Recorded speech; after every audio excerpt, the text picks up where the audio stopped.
चतुर्थ शताब्दी मनाए, जागनी ज्योति जलाए। चतुर्थ शताब्दी मनाए, जागनी ज्योति जलाए। महामती श्री प्राणनाथ का ज्ञान सर्वत्र फैलाए, वाणी सर्वत्र गाए, वाणी सर्वत्र गाए। चतुर्थ शताब्दी मनाए।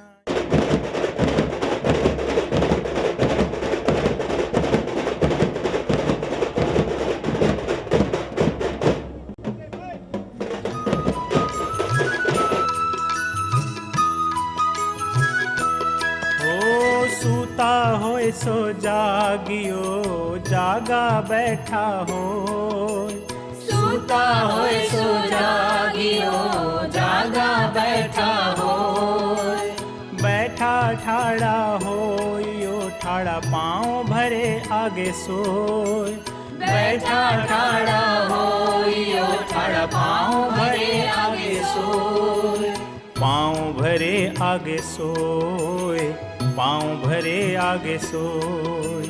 पाँव भरे आगे सोए, पाँव भरे आगे सोए। चतुर्थ शताब्दी मनाए, जागनी ज्योति जलाए। चतुर्थ शताब्दी मनाए, जागनी ज्योति जलाए। महामती श्री प्राणनाथ का ज्ञान सर्वत्र फैलाए, वाणी सर्वत्र गाए, वाणी सर्वत्र गाए। चतुर्थ शताब्दी मनाए, जागनी ज्योति जलाए। चतुर्थ शताब्दी मनाए, जागनी ज्योति जलाए। इस पावन शोभा यात्रा में उपस्थित है और उड़ीसा की सुंदरगढ़ की भूमि सुंदर तो थी ही, महामती स्वामी श्री प्राणनाथ जी के आगमन से अति सुंदर हो गई है।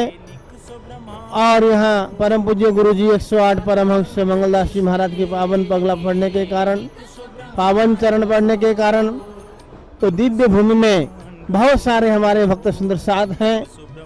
और शोभा यात्रा भी अति लंबी, बहुत दूर तक शोभा यात्रा चल रही है, देर तक चलेगी।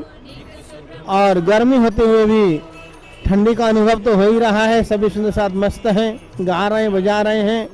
और यहाँ भक्ति जवान हो गई है, भक्ति स्वरे कला खिल चुकी है। और खुशी की बात, इस 21वीं सदी में और 21वें राज्य में हमने प्रवेश किया प्राणनाथ जी का दिव्य रथ लेकर के।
प्रिय का अर्थ होता है स्वजन, जो हमारे लिए प्यारा होता है ना, जिससे हम स्नेह रखते हैं, छोटे बड़े अपने समान कोई भी हो,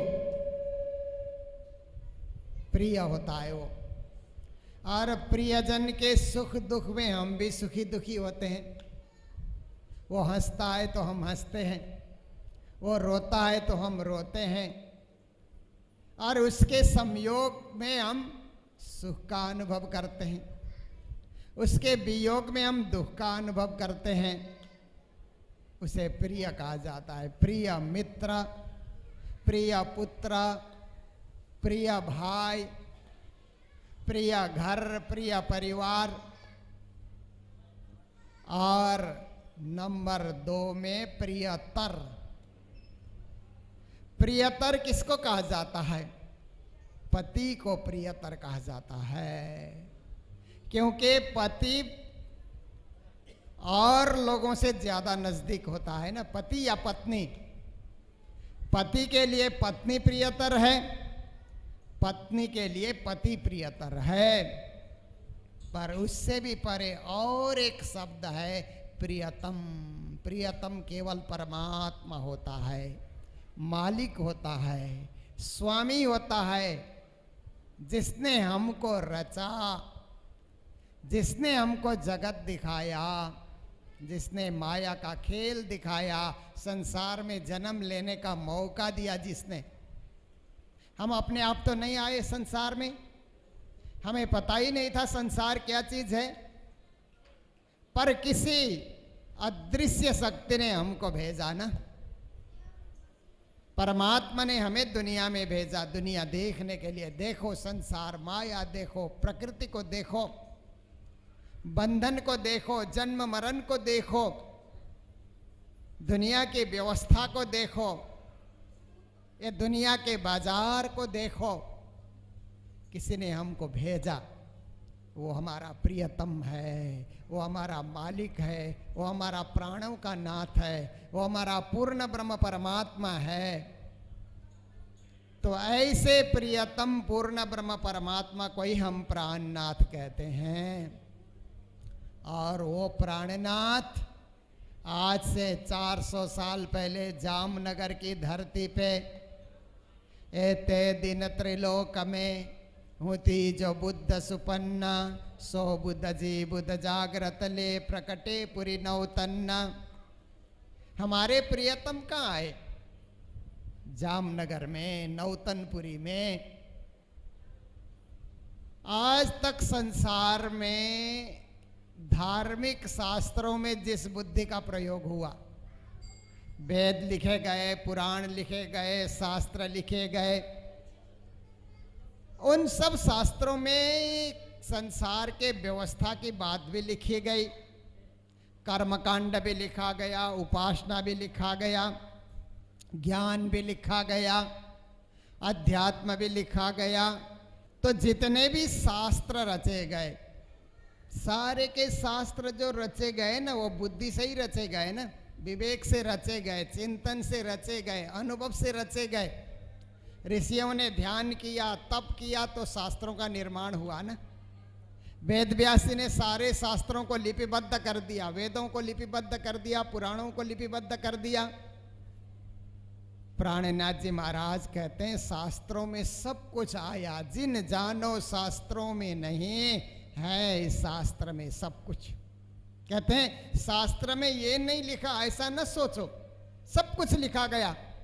जीव जगत ब्रह्म के विषय में शास्त्रों में सब कुछ उल्लेख आया, पर जीव सृष्टि न जानहि जिनकी अकल है तुच्छ। जीव सृष्टि जिसकी तुच्छ अकल है ना, वो शास्त्रों की भाषा को, शास्त्रों के मर्म को, शास्त्रों के रहस्य को नहीं समझता। पर शास्त्र में जो लिखे गए हैं, कभी कभी क्या होता है कि स्वप्न में लिखा या जागृत अवस्था में लिखा, ये जरा चिंतनीय विषय होता है। क्योंकि किसी को हमने स्वप्न में देखा हो और अभी दिन में देखा हो तो फर्क होता है कि नहीं। कभी कभी कुछ लोग हमारे स्वप्न में आते हैं ना, और स्वप्न टूटा वो भंग हो जाता है। पर जागृत अवस्था में आते हैं तो वो साक्षात दिखलाई देते हैं। उनका स्मरण बहुत दिनों तक बना रहता है, स्वप्न का स्मरण थोड़ी देर के लिए होता है। तो ऐसे ही महामती प्राणनाथ कहते हैं कि शास्त्रों में जो परब्रह्म परमात्मा की परिभाषा की गई वो बहुत सूक्ष्म शब्दों में की गई है, पर वाणी में प्राणनाथ जी ने जो परब्रह्म परमात्मा की महिमा गाई है ना, वो जागृत बुद्धि के द्वारा गाई है। सुबह से लेकर के शाम तक किसी के विषय में बुरा ही बुरा आप सोचते रहे, नेगेटिव नेगेटिव आप थिंकिंग करते रहे, तो मन का पाप हो गया। मन से आपने किसी का भला नहीं सोचा। मन से सोचने से कोई पैसा नहीं लगता है। मन से अच्छा सोचो या बुरा सोचो, पैसा तो नहीं लगने वाला है, पर अच्छा सोचोगे तो मन पवित्र होगा, बुरा सोचोगे तो मन दूषित होगा। उतना ही समय लगता है सोचने में, उतना ही समय लगता है, पर एक सोच आपको मंगल बना देता है, दूसरी सोच आपको अमंगल बना देती है ना। एक विचार आपको मंगलमय बना देता है, एक विचार आपको दूषित बना देता है। इसलिए मन से सदा अच्छा सोचें। हमारे शास्त्रों में कहा मनः पूतं समाचरेत, मन को पवित्र रखो। देखिए वचन भी पवित्र बोलें, क्योंकि कभी कभी किसी को हम चोट पहुंचने वाली बात करते हैं ना, उसको दुख होता है। वचन की चोट, वचन का जो है ना प्रहार, वचन का प्रहार लगता है ना। किसी को गाली दो तो उसका प्रहार हो जाता है ना, जोर से कहो। इसलिए मेरे मीठे बोले साथ जी, हुआ तुम्हारा काम, प्रेम में मग्न हो यो खुला दरवाजा धाम। मीठी मीठी बातें करो, प्रेम भरी बातें करो, सौहार्दपूर्ण बातें करो। किसी के सामने क्रोध से, अहंकार से, द्वेष से न बोलो। अपनी वाणी को पवित्र करो। देखो वाणी पवित्र कब होती है? पानी पवित्र कब होता है? छानने से ना। कपड़े से छानो या फिल्टर से उसको छानो तो पानी शुद्ध होता है ना। मन को शुद्ध करने के लिए भी, वाणी को शुद्ध करने के लिए भी हमें सोच सोच करके, चिंतन कर करके हमको बोलना चाहिए, और बोलने में जल्दीबाजी हम न करें। पानी पीजिए छान के, गुरु कीजिए जान के। हमारे ज्ञानियों ने कहा जहाँ भी पानी मिले मत पियो, छान करके पियो, शुद्ध करके उसको पियो, कोई रोग नहीं लगेगा। गुरु कर रहे हो तो जान करके करो, समझ करके करो, वो परब्रह्म से मिला देगा, परमात्मा के चरणों में आपको पहुंचा देगा। मजधार में आपको भटका करके नहीं रखेगा, आपकी आत्मा को उठा करके परब्रह्म परमात्मा से मिला देगा। ऐसे सच्चे सदगुरु की हम खोज करें, जान करके उनके चरणार बिंद को प्राप्ति करें। तो वचन को भी पवित्र रखना, मन को भी पवित्र रखना, और कर्म भी पवित्र करना। ऐसा कर्म न करना कि किसी को कष्ट पहुँचे। हमारे कर्म से, हमारे बैठने से, हमारे उठने से, हमारे चलने से, हमारी क्रियाओं से किसी को चोट न पहुँचे। क्या करें? तो श्री जी ने कहा मनसा वाचा कर्मणा श्री जुगल चरण की आस। प्यारे साथियों, प्यारे सुंदर साथ, प्यारे भक्तजन, मन से भी, वचन से भी, कर्म से भी जुगल स्वरूप राजश्यामा के चरणार बिंद का ध्यान करते रहो।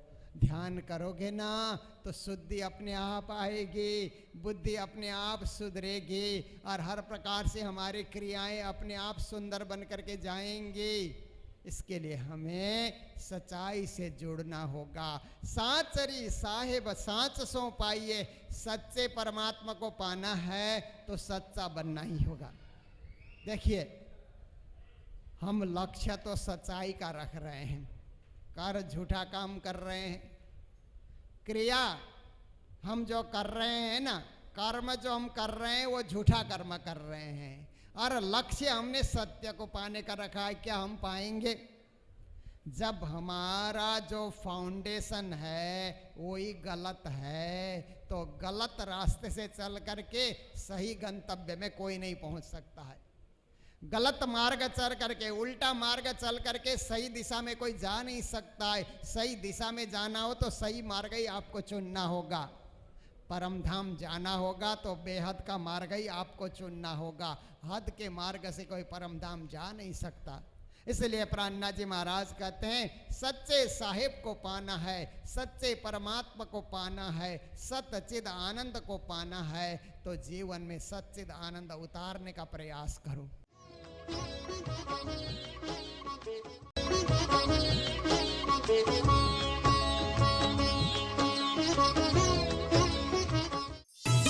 महामती का यही विचार, सुख शीतल करूं संसार, प्राणनाथ जी का यही कथन, पसरसी 14 भवन। प्राणनाथ जी का कहना मानो, पहले आप पहचानो, प्राणनाथ जी हैं अति उदार, तुम सेवा से पाओगे पार। प्रणाम। हे विश्व धर्म प्रणेता, हे साथ के सुचेता, श्री प्राणनाथ प्यारे, मेरे प्राणनाथ प्यारे। चतुर्थ शताब्दी मनाए, जागनी ज्योति जलाए। चतुर्थ शताब्दी मनाए, जागनी ज्योति जलाए। महामती श्री प्राणनाथ का ज्ञान सर्वत्र फैलाए, वाणी सर्वत्र गाए, वाणी सर्वत्र गाए।